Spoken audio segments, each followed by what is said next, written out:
Assalamualaikum warahmatullahi wabarakatuh.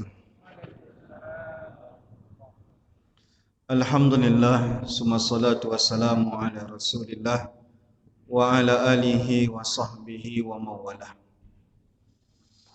Malam ini kita akan cerita tentang seorang gubernur.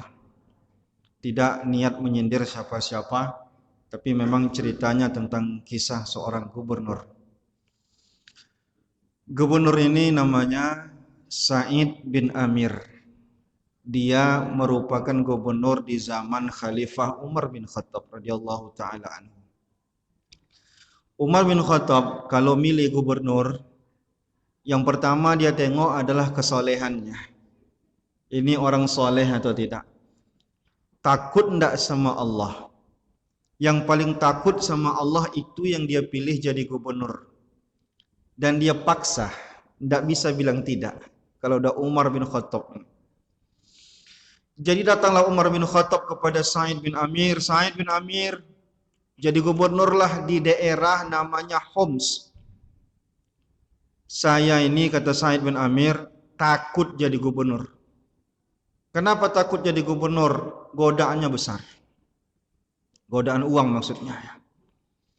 Makin tak mau Sa'id bin Amir, makin tertariklah Umar bin Khattab untuk menaikkan dia jadi gubernur. Karena orang makin tak mau dengan alasan seperti itu, tentu dia makin bagus orangnya. Maka kata Umar bin Khattab, tidak ada alasan lagi, kamu jadi gubernur.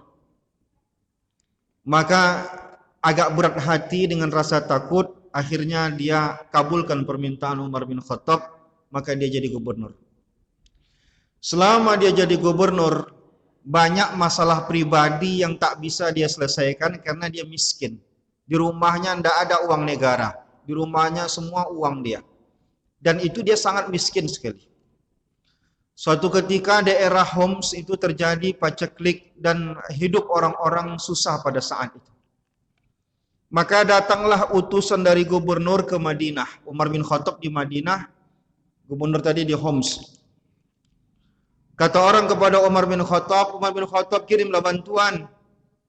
Kampung kami itu dalam keadaan susah. Kami adalah utusan dari gubernur Sa'id bin Amir. Baik, kata Umar bin Khattab, sekarang list nama orang-orang susah yang akan dibantu di sana. Maka dilistlah oleh utusan Sa'id bin Amir tadi, diserahkan kepada Umar bin Khattab, tiba-tiba membaca itu menangis Umar bin Khattab. Ternyata nama yang paling depan, nomor satu namanya nama gubernurnya. Ditanya sama Umar bin Khattab, ini Sa'id bin Amir yang mana ini? Gubernur kalian? Betul wahai Umar bin Khattab, itu nama gubernur kami, dia nomor satu yang paling miskin di kampung kami. Menangislah Umar bin Khattab radhiyallahu taala anhu.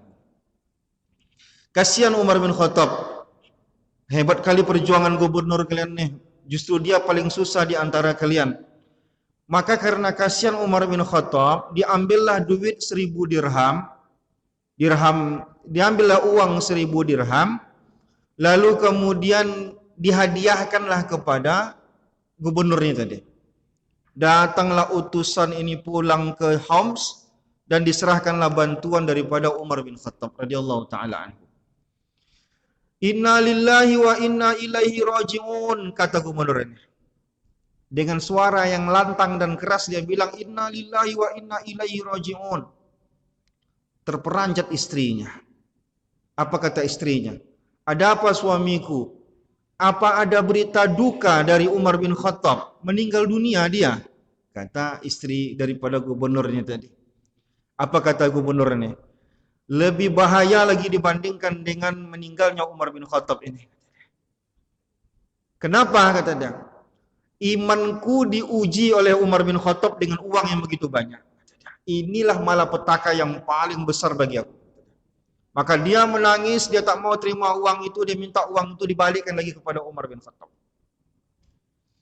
Maka suatu ketika datanglah Umar bin Khattab ke negeri Homs ini tadi.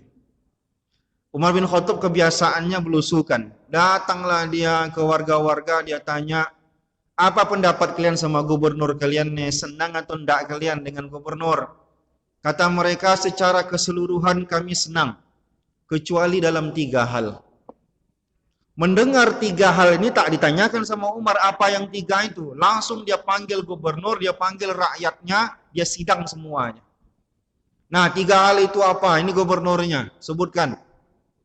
Yang pertama kata mereka, gubernur kami pagi jarang kelihatan. Udah agak siang baru kelihatan. Betul itu wahai gubernur, kata Umar. Betul Tuan. Kenapa? Sebenarnya hamba tak mau menceritakan ini. Tapi karena Tuan minta hamba cerita, hamba cerita. Apa itu kata dia? Istri hamba itu tidak punya adonan tepung di rumah. Jadi untuk membuat tepung tuh saya sendiri yang menggiling, saya sendiri yang mengulek pakai tangan saya. Tidak mungkin istri saya. Karena itu saya agak lama datang ke masyarakat. Sedihlah Umar bin Khattab, semiskin itunya seorang gubernur. Sampai alat untuk menggiling tepung pun dia tidak punya. Apalagi kata Umar bin Khattab, dia ini malam jarang kelihatan. Udah agak malam sedikit pulang dia. Nah, kenapa pula itu kata Umar bin Khattab? Aku sepanjang malam beribadah wahai Umar bin Khattab. Aku tidak ada waktu untuk menjumpai mereka. Sepanjang malam aku beribadah. Ini gubernur ini. Maka tertegunlah Umar bin Khattab. Yang ketiga apa lagi? Kata mereka, kami sebulan sekali. Tidak lihat dia nih. Hilang dia sebulan sekali. Gubernur ini. Kata Umar bin Khattab, kemana kamu sebulan sekali? Aku sebulan sekali hilang itu mencuci pakaian. Pakaian aku inilah satu-satunya yang kupakai ini. Ketika aku cuci pakaian ini, aku nggak keluar rumah. Nunggu sampai pakaian itu kering, baru aku keluar dari rumah. Maka sebulan sekali aku tidak kelihatan di tengah masyarakat. Menangislah Umar bin Khattab, tidak sanggup lagi Umar bin Khattab ketika itu. Melihat gubernur yang begitu warak, yang begitu takut dengan uang. Padahal sebenarnya kalau dia mau, bisa sebenarnya diakal-akali lewat Baitul Mal dan segala macam. Tapi dia tidak mau. Saya awali cerita dengan cerita gubernur, karena saya tidak tahu contoh yang lain yang lebih bagus dari ini. Jadi sebenarnya apa hikmah dari cerita ini? Kalau kita baca-baca sejarah para sahabat dan juga para ulama dan orang-orang saleh. Pertama, pemimpin. Umar bin Abdul Aziz dianggap sebagai pemimpin sukses di dalam sejarah Islam. Dalam 2 tahun tidak ada orang miskin satu pun layak dapat zakat di negeri dia. Dalam 2 tahun dia memimpin, 1 orang pun tak ada yang layak dapat zakat. Berarti semuanya sudah menjadi muzaki di zaman dia. Apa yang dia katakan ketika dapat jabatan? Kita bandingkan dengan apa yang dikatakan oleh orang zaman sekarang begitu dilantik menjadi seorang gubernur, jadi bupati, jadi camat, jadi lurah, jadi RT sekalipun. Kecuali RT sini.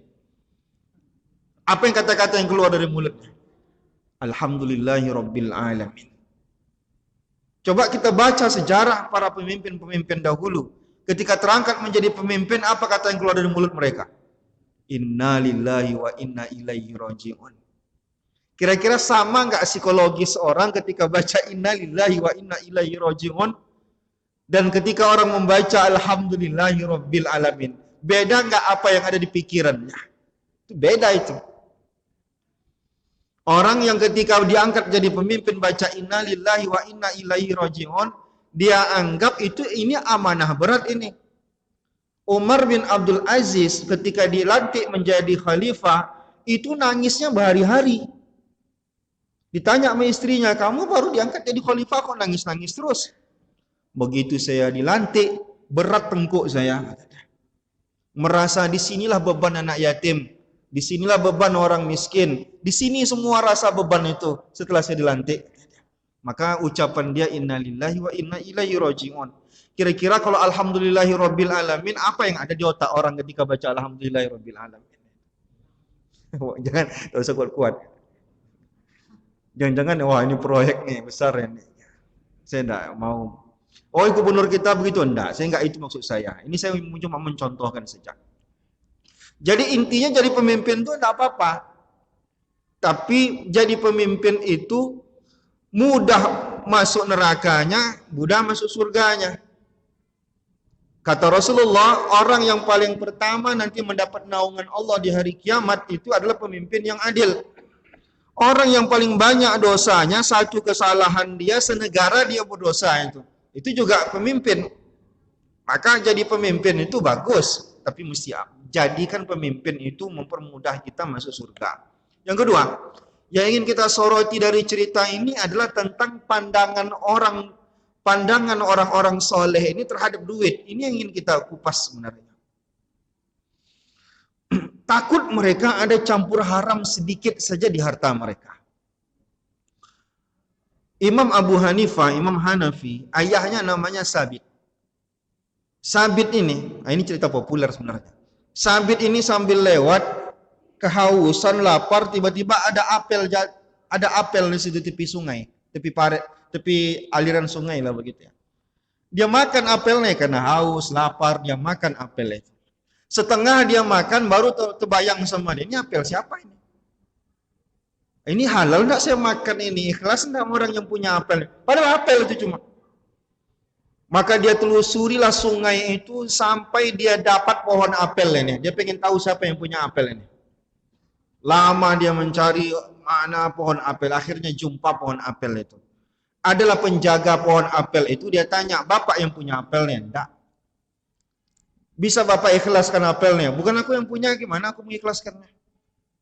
Kalau kamu mau ini diikhlaskan, datangi ke tuannya langsung. Mana tuannya? Agak jauh dari sini. Bisa jadi seharian kamu jalan ke tempat dia. Tidak apa-apa, kasih alamatnya, biar saya ke sana. Maka seharian Sabit ini mencari rumah orang yang punya apel tadi. Padahal tadi dia udah keliling mencari. Ini mencari pula lagi. Hanya separuh apel yang baru dia makan. Dan itu pun hanyut. Dapatlah dia rumah si bapak yang punya apel ini. Terkejut bapak ini ketika dia bilang, aku makan apel bapak separuh, ini separuhnya lagi, aku minta diikhlaskan. Terkejut bapak yang punya apel ini. Terkejutnya itu kok ada orang begini, takutnya dia dengan benda haram ini. Tak ikhlas orang segala macam. Saya minta diikhlaskan, kata Sabit ini. Menung bapak ini, kata bapak ini tak aku ikhlaskan, kata dia. Sampai kamu nikahin gadis aku baru ku ikhlaskan itu. Ya namanya nikahin anak gadis orang tuh mau dia. Cuman kata bapak ini, anak gadisku tuh bermasalah, kata dia pula. Dia tak bisa mendengar, dia bisu, habis itu badannya lumpuh. Masih mau nak, kata bapak ini. Berikhlaskan itu apel separuh itu. Demi mengikhlaskan apel separuh ini biar dapat bini lumpuh. Biar dapat bini bisu, biar dapat bini tuli, tak apa-apa hasilkan separuh apel itu berapa harga separuh apel? Biasa ikhlas separuh apel ini. Akhirnya dia terima lamaran bapak ini, nikahinya lah. Belum dia lihat lagi anak gadis bapak itu langsung akad. Kan tak mesti lihat anak gadis orang baru diakadkan. Asalkan semua mertua ada selesai urusan.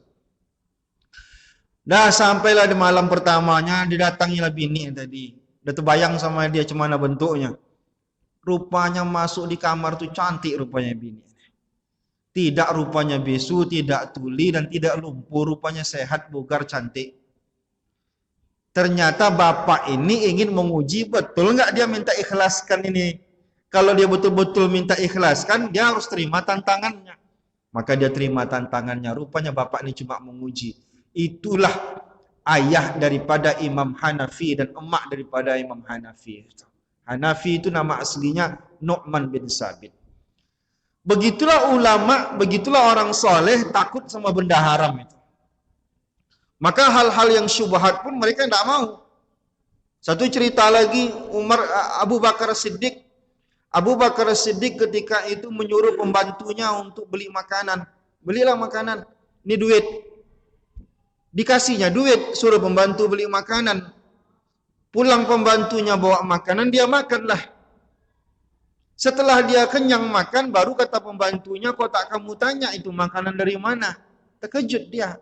Kan tadi dia kasih duit. Seharusnya udah jelaslah dibeli di sana pakai duit saya, kan begitu. Emang kamu dapat makanan dari mana? Kata Abu Bakar. Aku pernah pura-pura jadi dukun, kata dia. Pura-pura ada jadi dukun. Jadi ada orang kesurupan. Lalu datanglah pembantu Abu Bakar, dia pura-pura jadi dukun, sembuh orang yang sakit tadi ini dibuatnya. Padahal dia pura-pura itu. Sembuh ketika dia beli makanan itu, karena ucapan terima kasih dibayarin, wallahu a'lam entah apa ceritanya, yang penting jadi gratis lah makanan yang dia bawa itu. Tapi penyebabnya tadi, kata dia itulah ceritanya, maka makanan ini tadi itulah cerita makan. Kata Abu Bakar, berarti tidak halal makanan ini. Udah pernah masuk ke lambung, ke perut. Maka Abu Bakar berusaha mengeluarkan makanan yang udah masuk tadi. Seharusnya tidak perlu dia keluarkan. Dia keluarkan. Dia masukkan jarinya, dia korek-korek, tidak mau keluar. Dia masukkan air sebanyak-banyaknya, sampai sekenyang-kenyangnya, sampai sepenuh-penuhnya perutnya dia masukkan. Baru dia korek sekali lagi, baru keluar, hampir semua isi perutnya keluar. Kata pembantunya, hampir mati kamu lagi gara-gara mengeluarkan itu. Hampir mati kamu gara-gara mengeluarkan itu, kata pembantunya. Apakah jawaban jawaban Abu Bakar Siddiq? Mati lebih aku sukai daripada ada benda haram yang kumakan. Karena Rasulullah mengatakan, kullu lahmin nabata min haramin fannar aula bih. Daging yang tumbuh dari makanan haram, maka neraka lebih cocok untuk dia. Itu kata Rasulullah. Itu yang ditakuti oleh para orang-orang soleh ini. Jadi mereka takut dengan hal-hal, jangankan yang haram, yang syubhat. Mereka takut. Takut mereka. Jangankan yang jelas, yang haram, yang syubhat takut. Yang menyebabkan haram itu banyak. Ketidakjujuran bisa membuat sesuatu jadi haram. Tak jujur dalam bekerja, tak jujur dalam laporan, tak jujur dalam jadwal, tak jujur dalam menawarkan barang, tak jujur dalam menawar barang. Itu sering terjadi di pasar. Kak, belilah ini barang ini limit ini, enggak ada lagi nanti, cuma kakak aja nih harga sekian ini, orang lain lebih sekian. Pas sama orang lain itu juga kata dia. Enggak halal itu, untungannya itu, karena dia berbohong. Kata dia kan supaya orang suka, ini barang limit nih, enggak ada lagi nanti. Ditawar orang, Kak 100.000 harganya Kak, ya udahlah Kak, ambil Kak, semua orang lain enggak dapat nih, doa sama kakak aja yang bisa ini. Semua orang lain itu juga kata dia. Berarti tidak jujur di dalam menawarkan barang, maka tidak halal hasil penjualannya. Banyak kata yang kadang nggak sadar masalah ini. Yang membeli pun bisa juga tidak halal. Kak, berapa harga nih? 150.000 Kak. Alah di sana tuh cuma 100.000. Padahal tidak ada di sana tuh beli itu. Dia cuma cara menawar biar orang tuh bisa nurunkan harga, dibohonginya. Di sana kemarin tidak sampai kok segitu, kok sini mahal kali. Akhirnya terpengaruh kakak ini berkurang harga itu. Cara dia mempengaruhi kurang harga itu tidak jujur, tidak halal itu. Jadi perilaku-perilaku yang sederhana, yang menurut kita tidak apa-apa, tapi bisa menyebabkan kita daging ini tumbuh benda haram dalam daging, neraka suka menjilat daging yang tumbuh dari makanan haram. Maka jangan kasih anak makanan haram. Jangan kasih istri makanan haram. Jangan sampai kita ada secuil pun makanan haram masuk dalam ini. Doa kita tak dikabulkan. Hati kita keras, menangis dalam ibadah, susah. Mau tobat pun bersusah. Kenapa? Karena semua yang kita miliki itu banyak yang haram. Maka kita yang kadang mungkin terlalu sepele dengan hal-hal yang haram, maka hati-hati. Lebih baik hidup susah. Maka ulama-ulama dan orang-orang soleh dahulu, mereka tidak begitu cinta dengan duit. Rasulullah SAW ketika diminta orang kambingnya, ya Rasulullah di balik bukit itu ada kambingmu ya Rasulullah. Boleh enggak aku ambil? Ambil aja kata Rasulullah. Abdurrahman bin Auf, sekaya-kayanya orang, semakin banyak yang dia sedekahkan, makin banyak dapat dia duit. Bingung dia, sampai nangis dia saking banyaknya duitnya. Saking banyaknya duitnya sampai nangis dia. Mengadulah dia kepada istri Rasulullah Ummu Salamah. Ya ibunda, ini gimana nih, duit tidak habis-habis, dikasih sama orang, batang terus banyak. Saya tidak tahu apakah di jemaah kita ini ada yang menangis saking banyaknya duit. Tapi begitulah potret sahabat ini.